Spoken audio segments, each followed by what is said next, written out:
আসসালামু আলাইকুম। আজ শনিবার, পবিত্র হজ। লাব্বাইক আল্লাহুম্মা লাব্বাইক ধ্বনিতে মুখরিত হবে আরাফাতের ময়দান। আজ ধর্মীয় আবেগ ও অনুভূতির মধ্য দিয়ে মহান আল্লাহর কাছে ক্ষমা চাইবেন সকল ধর্মপ্রাণ মুসল্লিরা। মহান রাব্বুল আলামিন আমাদের সকলকে ক্ষমা করে দিন।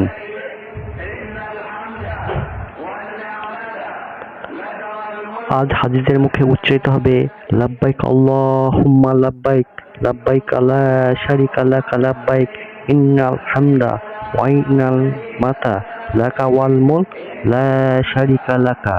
মিনায় অবস্থান করছেন সকল হাজীরা।